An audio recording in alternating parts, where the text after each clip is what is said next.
remember going to a baseball game as a kid, and we went to Yankee Stadium, and my dad was inherently cheap, and he would do the buy one soda, take a swig, and pass it down.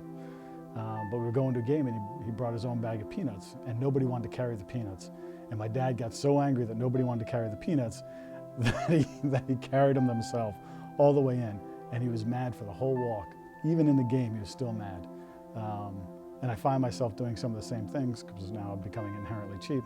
And as we go into games or whatever else, nobody wants to carry the popcorn that I brought. So I was in high school, and we had a white VW Bug. And it was a good car. It was snowing out one day. So my friend Matt, Jeff Homan, and myself decided to go to the high school parking lot. And Jeff Homan said, I bet you can't take the car and make it skid and turn around like in Dukes of Hazzard. I was like, I can do that. He said, well, all you have to do is pull the emergency brake really hard, so I know I can do it. So we started on one side of the parking lot, and we went semi-fast, and I pulled the brake, and it kind of went halfway. So then I finally said, all right, give me one more chance, because I know I'm going to do it. So I go really fast, and I pull on the brake, and we start sliding around. The car slides around, almost does the full 360, and as we're spinning around, you hear Jeff say, holy, and then big curse word. Car turns around, and we hit a tree. Hit right in the front of the middle of the bumper, the hood crushed in, and then we come to a stop. We look around, everybody's okay, and Jeff just looks at me and goes, you did it. So we had to push the car off of the tree. And I was like, oh, my dad's gonna kill me, my dad's gonna kill me, my dad's gonna kill me. So I get home, and I didn't tell my dad what we were actually doing in the parking lot at that time. I just said, we were driving along, it was slippery out because it was snowing, and we just happened to hit a tree. And so he started asking me all sorts of questions about what tree, where, and I didn't have the greatest answers in the world. I just was like, a tree, that tree over by those streets. So he actually made me drive out and show him what tree I hit. And he got out and looked at the tree and looked at the car and looked at the tree.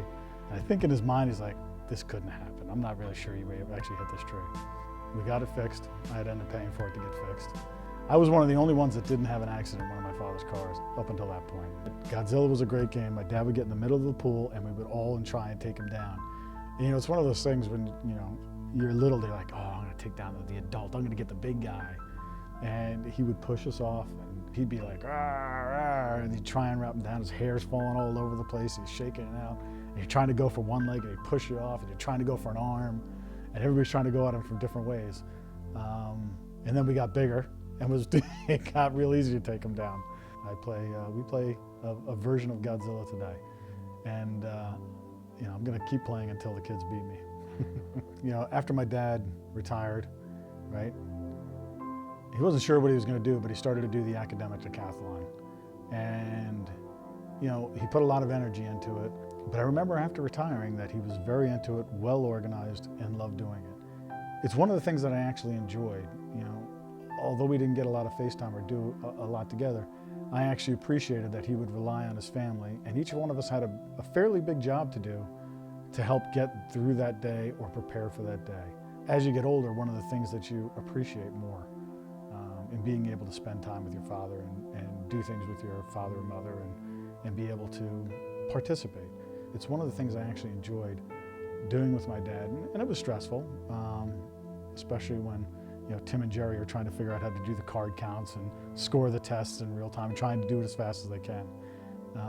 But it was always fun, and I always actually enjoyed it, and I always respected my dad for doing that and taking that whole thing to another level. You think back on these things and you think about how lucky you are, and I think the five of us and our extended families are extremely lucky. And there's plenty of things that my dad did that he was able to laugh at himself. Playing baseball and breaking his nose with his nose coming back like this. I don't think I've ever heard my mom laugh so hard in my life at my dad with his nose crooked and he's saying, I was just trying to field the ball and it popped up and hit me in the nose. One of the things my dad taught me real well was to be able to laugh at myself, which I think is a great trait and a great quality.